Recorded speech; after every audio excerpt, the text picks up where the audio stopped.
Hello बच्चों, क्या हाल चाल।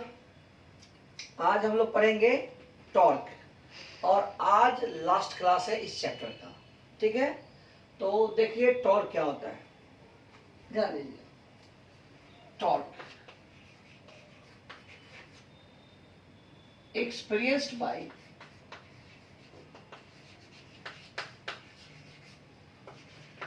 dipole when it is placed in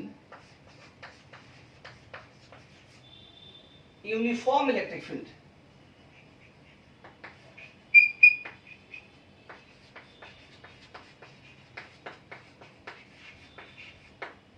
ठीक है, देखो किसी डाइपोल को अगर इलेक्ट्रिक फील्ड में डालते हैं तो टॉर्क क्या होगा, क्या होगा, टॉर्क क्या होगा। देखो इसमें दो बात है, अगर इलेक्ट्रिक फील्ड यूनिफॉर्म कर दें तो कुछ और होगा, इलेक्ट्रिक फील्ड नॉन यूनिफॉर्म कर दें तो कुछ और होगा। घबराना मत, समझना। इलेक्ट्रिक फील्ड यूनिफॉर्म कर देंगे तो रिजल्ट कुछ और आएगा और नॉन यूनिफॉर्म करेंगे तो कुछ और आएगा। तो अभी हम लोग पढ़ेंगे calculation of electric field in uniform electric field, sorry क्या बोलिए, calculation of torque, calculation of torque in uniform electric field. Okay, देखो मान लो कि यह यूनिफॉर्म इलेक्ट्रिक फील्ड है, यह यूनिफॉर्म इलेक्ट्रिक फील्ड है, यह यूनिफॉर्म इलेक्ट्रिक फील्ड है। ठीक, इसको मिटा दें।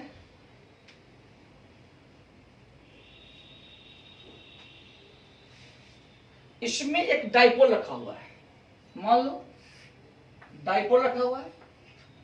यहां पर मान लो कि प्लस क्यू चार्ज है, यहां पर माइनस क्यू चार्ज है और दोनों के बीच का डिस्टेंस डी है, दोनों के बीच का डिस्टेंस डी है। घबराओ नहीं, आपके एनसीईआरटी बुक में या किसी और बुक में 2D लिखा हुआ है, उससे घबराना मत, रिजल्ट में ज्यादा अंतर नहीं आएगा। ठीक, रिजल्ट दोनों सेम ही होंगे, लेकिन आप लीजिएगा डी। क्यों लीजिएगा हम बताएंगे बाद में। ओके, ठीक है। यह मान लो कि यह इलेक्ट्रिक फील्ड है और यह भी मान लो कि यूनिफॉर्म है।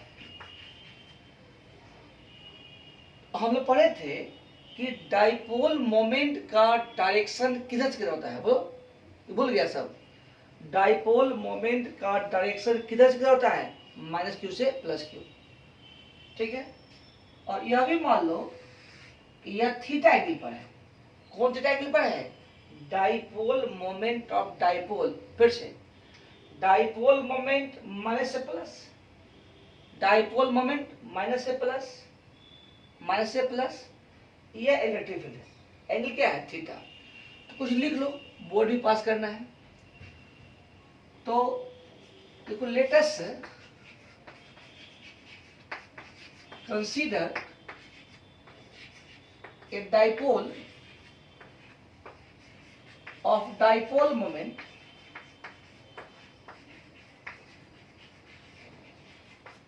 P, ठीक, placed in uniform electric field E such that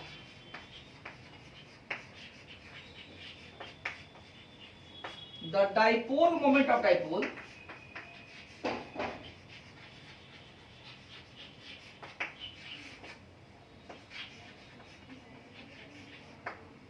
makes an angle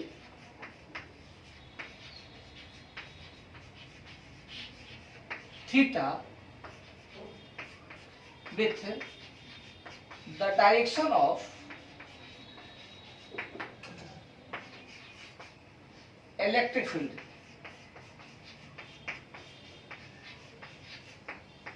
ठीक, लिख लो।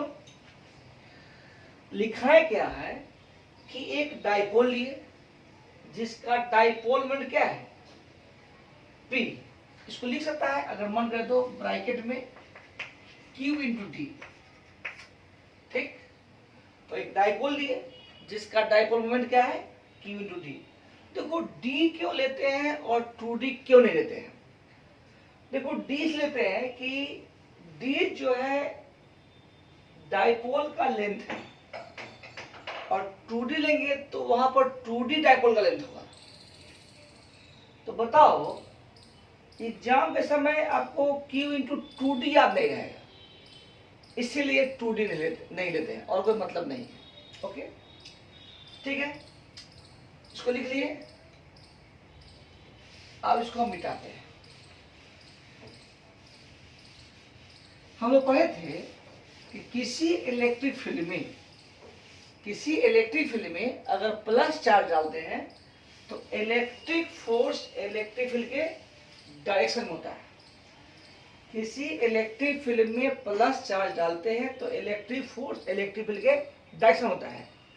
यानी कि यहां पर यह इलेक्ट्रिक फोर्स EQ हो गया, यह प्लस चार्ज है, इलेक्ट्रिक फील्ड है, तो प्लस चार्ज है तो यह इलेक्ट्रिक फोर्स जो होगा इस पर इधर होगा। ओके, और यह माइनस चार्ज है तो इस पर जो इलेक्ट्रिक फोर्स होगा इधर होगा। एक छोटा सा ऑब्जेक्टिव हो गया कि किसी भी डाइपोल को यूनिफॉर्म इलेक्ट्रिक फील्ड डालेंगे तो नेट फोर्स हमेशा 0 होगा, याद रखना। एक ऑब्जेक्टिव है, छोटा सा लिख लो कहीं भी घेर करके, note when a dipole is placed in uniform electric field, then total electrostatic force experienced by dipole will always be 0. So total electrostatic force experienced पूरा लिख दो by dipole will always be 0. लिख दो will always be 0। बात खत्म। लिख लो या box में लिख लो या नोट करके जैसे लिख लो, लिख लिए। एक छोटा सा ऑब्जेक्टिव है, क्योंकि यहाँ पर EQ इधर है, इधर भी EQ है, यहाँ पर EQ है, यहाँ पर EQ है, नेट फोर्स क्या हो गया 0। खैर उससे मतलब नहीं है। अब देखो हम बताए थे रोटेशन में कि कोई भी रिजिड बॉडी, ध्यान देना, कोई भी रिजिड बॉडी या तो फिक्स एक्सिस की ओर घूमता है और नहीं तो सेंटर ऑफ मास की ओर घूमता है।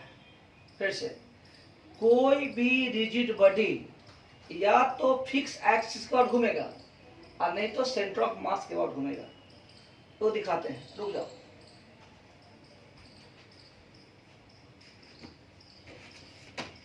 जैसे मान लो ये बुक है, सॉरी कॉपी है, इसको तुम यहां फिक्स कर दो तो जैसे ही फोर्स देगा घूमेगा इसी के ओर, ऐसे दो ऐसे।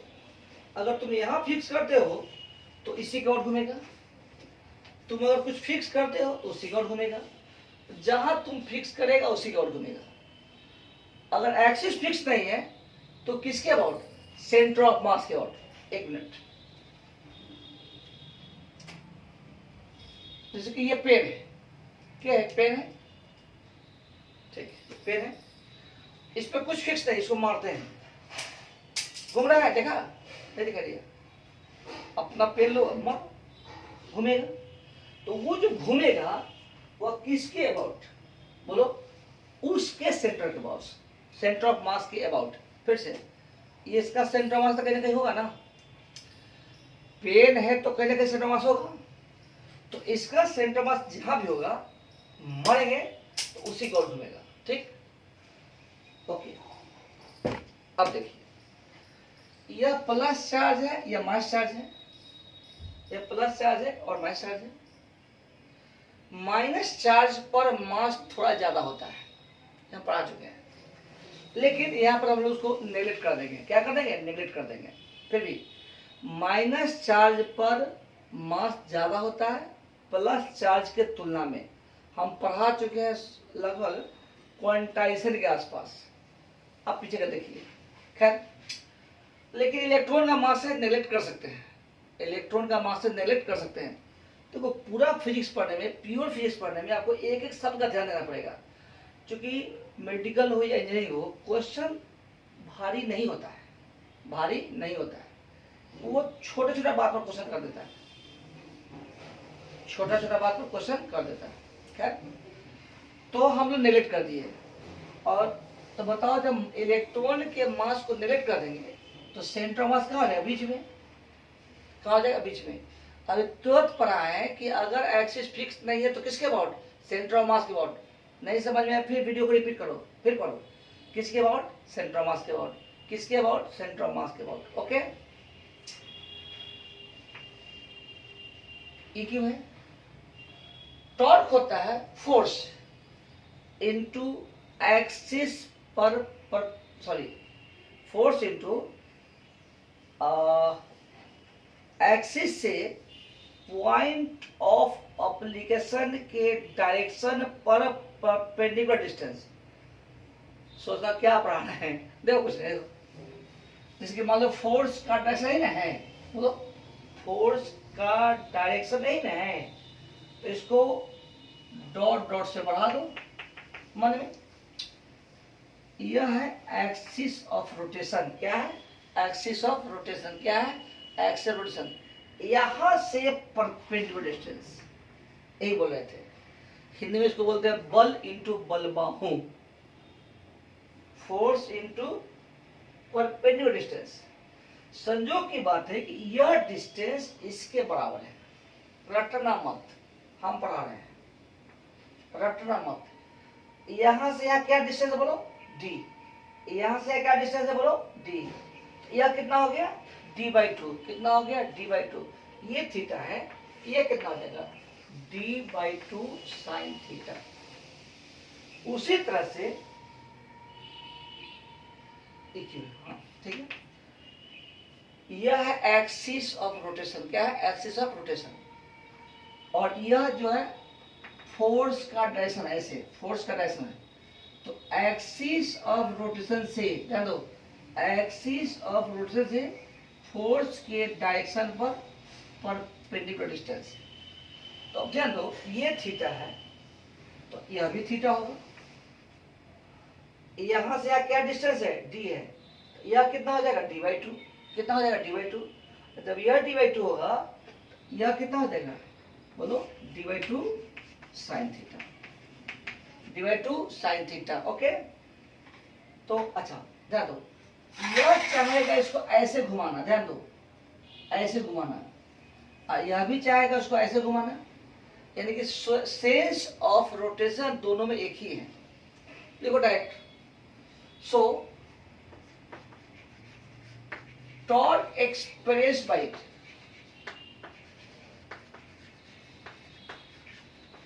क्या होगा?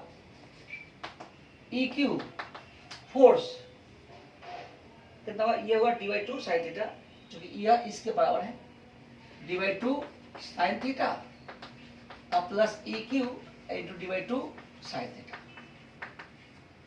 अगर वेक्टर देते हैं कोई बात नहीं, एन कैप डाल दीजिए, हो गया। और इसको मल्टीप्लाई करो, जोड़ो, तो क्या? EQ d sine theta N cap. क्या मतलब हुआ? जोड़ दिए इसको, ठीक। और Q इंटू डी को लिख दिए डाइपोल मोमेंट, यानी कि E into P sine theta N cap. अगर तुम 2D लिया होता तो यहां पर लिखते Q into 2D equal to P. Result में कोई फर्क पड़ा? नहीं। रिजल्ट में कोई फर्क पड़ा? नहीं। वहां पर हम लेते क्या? Q into 2D। अगर हम इसको 2D मानते तो क्या रहता? Q into 2D। यहाँ पर क्या माने? D माने, Q इंटू D। समझ में आ गया होगा? ठीक, इसको मिटा दें, लिख लो, ठीक।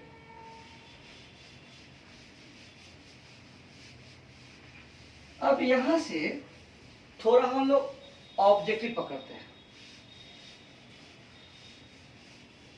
ठीक।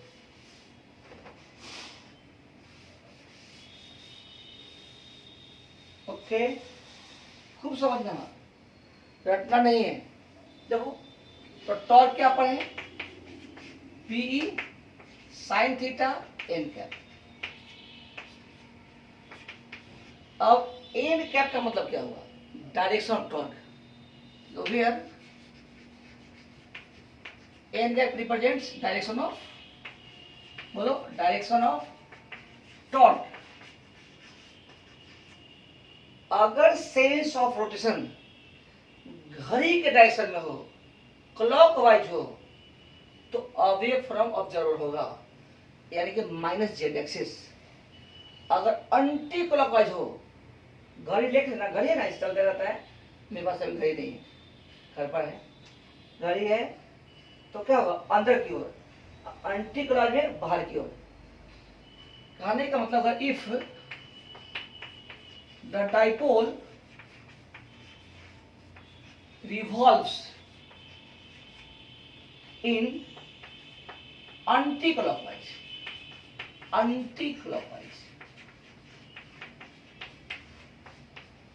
then the direction of torque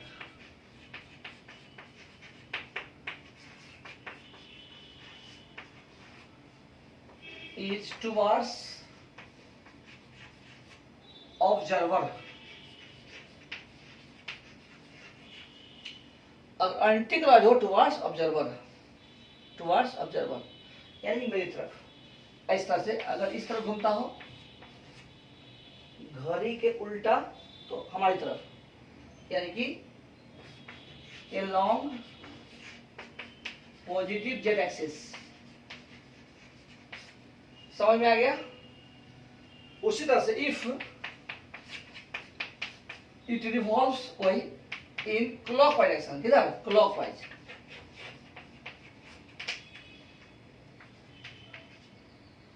then it is, यानी कि torque is directed towards observer, sorry, away from observer,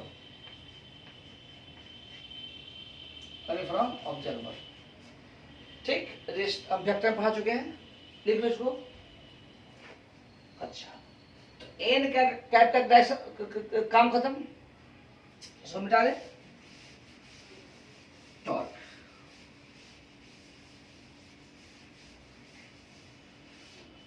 सोचो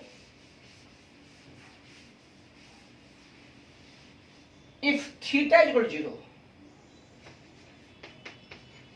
theta is 0, that is dipole moment of dipole is parallel to electric field, dipole moment of dipole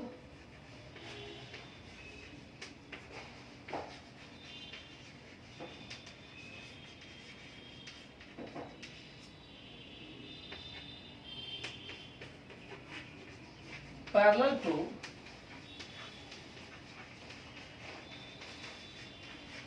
electric field, then ध्यान दो, जैसे मान लो कि यह electric field है, ध्यान देना, इलेक्ट्रिक फील्ड है,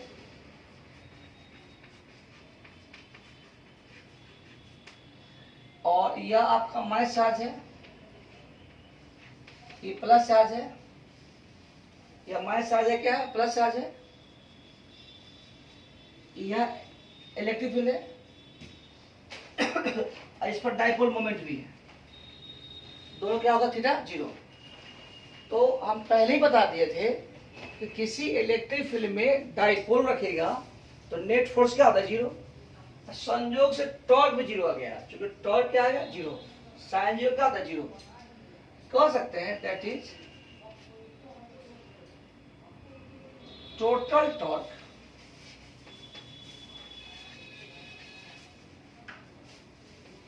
as well as total force experienced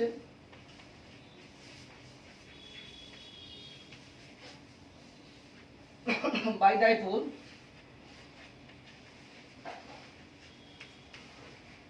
will be zero. ध्यान दो, इलेक्ट्रिक ऐसे है, ऐसा है ना, माइनस क्यू है, क्या है, प्लस क्यू है, तो टोटल तो क्या हो जाए जीरो, फोर्स भी क्या होगा जीरो। ओके ठीक, इसे रिवर्स कर दो, इफ लिख लो, फिर if theta equal 180, anti parallel क्या हो, anti parallel, dipole moment of dipole is anti-parallel to electric field, then ये लिख लिया। अब क्या करना है, इसको हटा दो, इधर दो प्लस चार्ज, इधर दो माइनस चार्ज, फिर भी नेट फोर्स क्या होगा जीरो, और साइन 180 भी जीरो होता है, नेट फोर्स भी जीरो, नेट टॉर्क भी जीरो। अंतर क्या है, पैरेलल हुआ फिर भी net force zero, net torque zero, anti parallel हुआ फिर भी net force zero, net torque zero. अंतर क्या है, इसको लिख लो, बताते हैं। बहुत गर्मी है, ठीक है, ओके।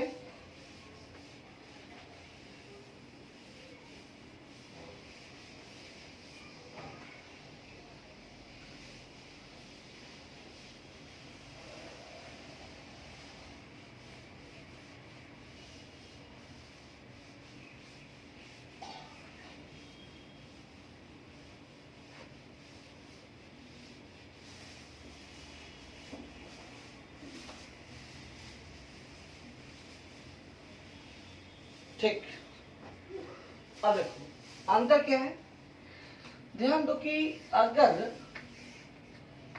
ध्यान देना, लिखना मत करो, यह इलेक्ट्रिक फील्ड है,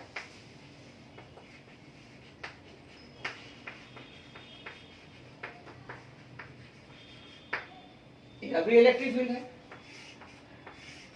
लिखना नहीं, अब नहीं लिखना है, यह आपका माइनस क्यू चार्ज है, यह प्लस क्यू चार्ज है, यहां पर करो कि यहां प्लस क्यू चार्ज है, माइनस क्यू चार्ज है। डाइपोल मोमेंट एंटी पैरेलल होता है, सॉरी क्या बोल दिए, डाइपोल मोमेंट माइनस से प्लस होता है, डाइपोल मोमेंट माइनस से प्लस होता है, यहां पर डाइपोल मोमेंट माइनस से प्लस है, तो डाइपोल मोमेंट इधर है, इलेक्ट्रिक फील्ड भी उधर है, थीटा कितना होगा जीरो, समझो, डाइपोल मोमेंट माइनस से प्लस, इलेक्ट्रिक फील्ड भी इधर ही है। क्या मतलब हुआ कि यहां पर dipole moment electric field parallel है, यानी dipole moment of dipole unit vector parallel to electric field, net force क्या होगा जीरो, नेट टॉर्क क्या होगा जीरो।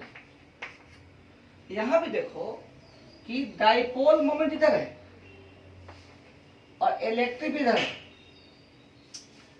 तो इलेक्ट्रिक फील्ड जो है anti parallel to dipole moment, theta कितना है 180, सही जा रहा है, नेट फोर्स क्या है जीरो, नेट टॉर्क क्या है जीरो। क्या अंतर है साहब, दोनों एक ही बात है, अंतर है, सोचो तो क्या अंतर है, सोचो, सोच लिया, इसको तुम डिस्टर्ब करो, क्या करो डिस्टर्ब करो, इसको भी डिस्टर्ब करो तुम, चलो बना लिया फोटो, फिगर बना लिया, चाहेगा तो तुम अगला फिगर में आपसे बनाना, सेम बनाएगा तो उसे कोई फायदा नहीं, कोशिश करो, एक फिगर और बढ़ जाएगा, कोई दिक्कत नहीं। अब डिस्टर्ब करें, तो जब डिस्टर्ब करेंगे इसको ऐसे मारेंगे या नीचे मारेंगे, अगर ये ऐसे आ जाएगा, डिस्टर्ब कर दिए, यह प्लस की वजह क्या है माइनस की वजह, तो इस पर इलेक्ट्रिक फोर्स इधर, क्लियर करो, किसी इलेक्ट्रिक फील्ड में प्लस चार्ज डालेंगे तो इलेक्ट्रिक फोर्स इलेक्ट्रिक डायरेक्शन में, मतलब फोर्स इधर, इस पर फोर्स इधर, क्या अंतर हुआ, ये सिर्फ घुमा देगा, क्या करेगा घुमा देगा, घुमा देगा। इसको देखो डिस्टर्ब करते हैं, यह प्लस क्यू है, यह क्या माइनस क्यू है, इस पर इलेक्ट्रिक फोर्स इधर, इस पर इलेक्ट्रिक फोर्स इधर, यानी कि अगर इसको हम ऐसे डिस्टर्ब करेंगे तो यह ऐसे आना चाहेगा, यानी कि हम जो डिस्टर्ब करेंगे उसको उल्टा आना चाहेगा। कहने का मतलब हुआ कि ये ऑसिलेट करेगा, क्या करेगा, ऑसिलेट करेगा, और यह क्या ऑसिलेट में भाग जाएगा। तो अंतर क्या है, एक टर्म बताए थे कंडीशन फॉर इक्विलिब्रियम। देखो सारे को लपेट के हम पढ़ा रहे हैं। अगर आपको रिजल्ट लिखना रहता ना तो हम 2 मिनट ले लेते, 2 मिनट में, लेकिन हमको सिखाना है कंसेप्ट, फिजिक्स सिखाना है, तो कोई जान देना है ना कंसेप्ट। तो सीखना क्या है कि अगर डाइपोल इलेक्ट्रिक फील्ड के एंटी पैरेलल है, बोलो anti parallel, anti parallel, anti parallel है, ये पैरेलल है, एंटी अंकल एंटी पैरेलल है, तो इसको डिस्टर्ब करेंगे तो वापस नहीं आएगा। क्या बोल दिए, हाँ वापस नहीं है, सही बात है, वापस नहीं आएगा। अगर एंटी पैरेलल होते वापस नहीं आएगा, पैरेलल है वापस आ जाएगा।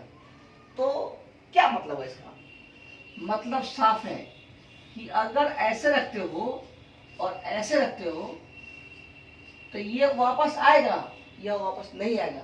तो जो वापस आ जाए या आने का प्रयास करे उसको बोलते हैं स्टेबल। क्या बोलते हैं, स्टेबल। जो वापस आ जाए या वापस आने का प्रयास करे डिस्टर्बेंस के बाद तो उसको बोलते हैं स्टेबल। इसको अगर हल्का डिस्टर्ब कीजिएगा तो थोड़ा उठेगा अब फिर भी वापस आ जाएगा, इसको डिस्टर्ब कीजिएगा तो वापस नहीं आएगा।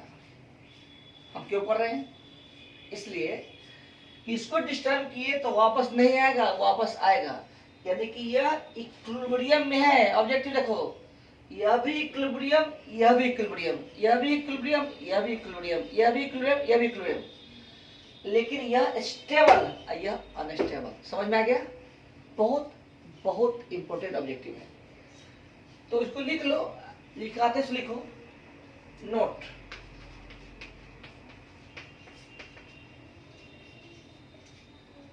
लिखना भाई,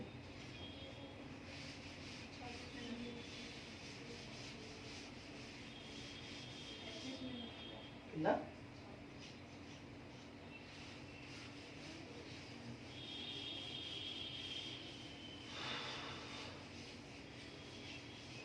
देखो नोट, नोट क्या था देखो,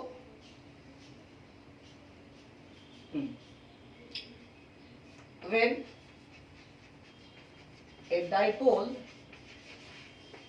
is placed in uniform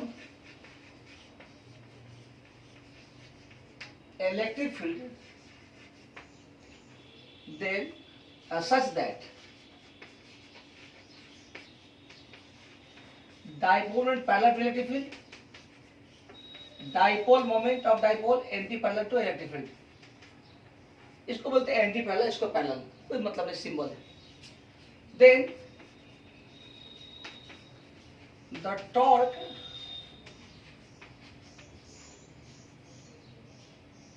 और फोर्स दोनों क्या जीरो होगा, लिखा सकते। Then the dipole will be in equilibrium. ध्यान है, तो ऑब्जेक्टिव क्या बताते हैं, अगर पैरेलल होगा फिर भी इक्विलिब्रियम, एंटी पैरेलल होगा फिर भी इक्विलिब्रियम, क्योंकि दोनों में नेट फोर्स क्या है, जीरो है, नेट टॉर्क क्या है, जीरो है, torque. But if dipole moment जो है पैरेलल टू इलेक्ट्रिक फील्ड होगा, then dipole will be stable equilibrium,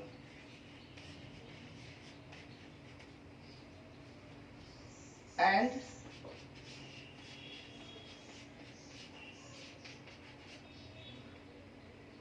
anti parallel होगा तो क्या होगा, अनस्टेबल। याद रखना, अगर पैरेलल होगा या एंटी पैरेलल होगा? इक्विलिब्रियम दोनों में होगा, इक्विलिब्रियम दोनों में होगा। पैरेलल में स्टेबल, एंटी पैरेलल में अनस्टेबल। लिख लिए।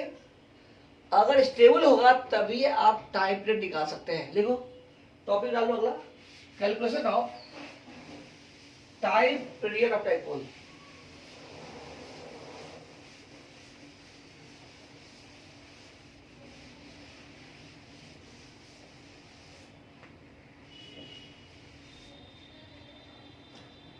Calculation of time period of oscillation of dipole। लिख दो, let us consider। लिखो फटफट। इस बोर्ड के लिए ऑब्जेक्टिव रिजल्ट याद रखना, ऑब्जेक्टिव रिजल्ट याद रखना। Consider a dipole of dipole moment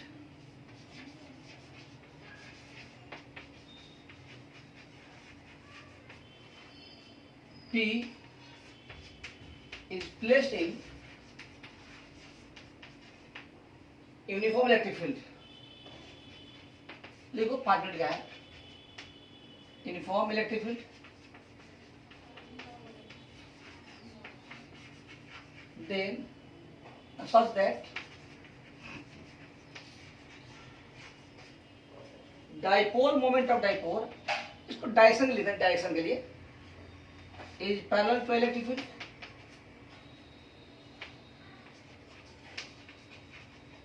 as shown in figure। जैसे मान लो कि ये इलेक्ट्रिक फील्ड है, ये माइनस क्यू डाल दिए, ये क्या डाल दिए प्लस क्यू।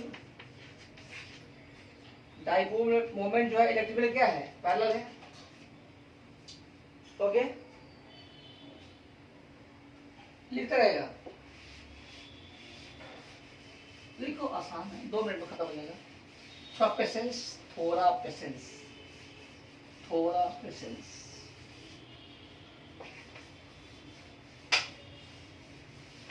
ओके, अब ध्यान दो, if dipole is slightly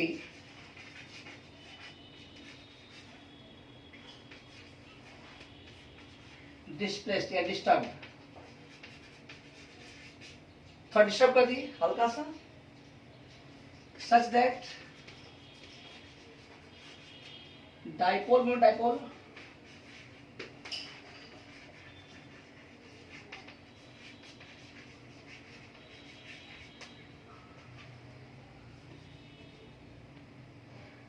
makes an angle theta with the axis of dipole। ठीक,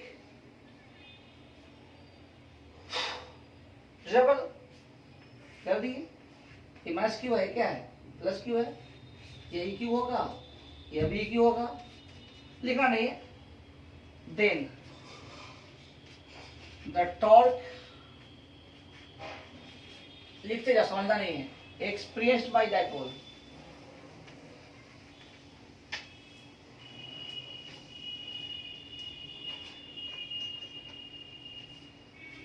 एक्सपीरियंस्ड बाय डाइपोल। टॉर्क क्या था, पी साइन थीटा, तो यह था। ठीक, तो अब डिस्टर्ब करेंगे तो इसी टॉर्क से वापस आएगा। तो टॉर्क से अच्छा लिखना है, लिखो रेस्टोरिंग टॉर्क। ये तो रेस्टोरिंग निगेटिव लगा दो। और हम अगर डिस्टर्बेंस छोटा करेंगे, एकदम छोटा करेंगे, तो कंडीशन का किसका, ऑसिलेशन का, किसका ऑसिलेशन का, एसएसएम याद करो।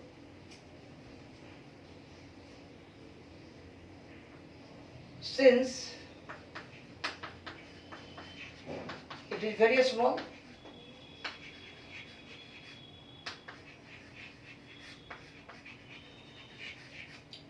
the sin थीटा हो क्या हो जाएगा, थीटा टॉर्क कितना आ जाएगा माइनस पी थीटा, लिखते रहेगा।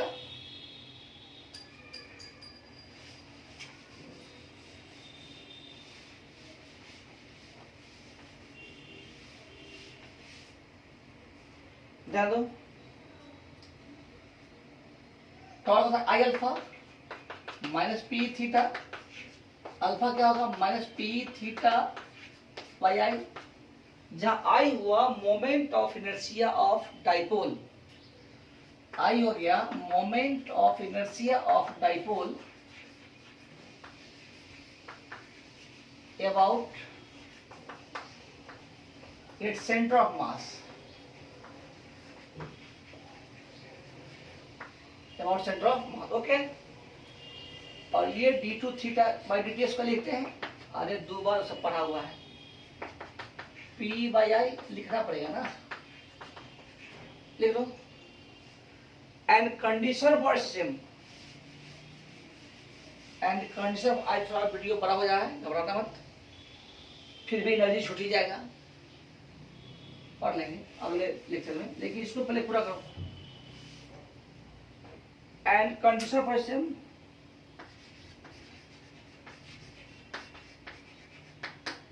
For SHM d2 theta by D T square क्या हो जाएगा minus omega square theta,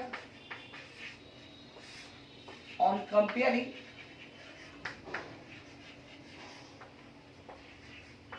equal first and second, बहुत करेंगे, ओमेगा स्क्वायर इक्वल कितना होगा p by I, under root क्या होगा p बाई आई, ये क्या होता है 2 pi by T p by I, so t equal क्या होगा 2 pi root under I by P. देखिए तो कितना हुआ, देखिए पीरियड ऑफ ऑपरेशन,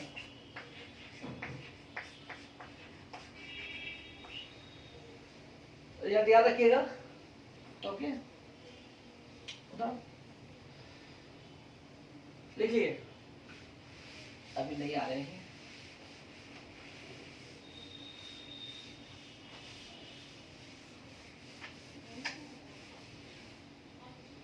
अगर किसी डाइपोल को नॉन यूनिफॉर्म इलेक्ट्रिक रखेंगे तो इलेक्ट्रिक फोर्स कभी जीरो नहीं होगा, लिख लो कितना 2 मिनट और। किसी यूनिफॉर्म सॉरी डाइपोल को लिख लो note, when a dipole is placed in non-uniform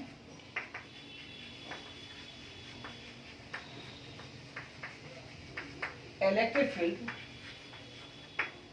then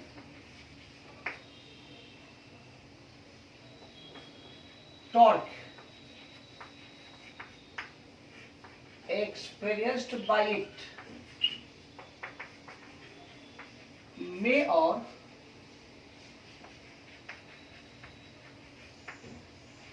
may not be zero, but electrostatic force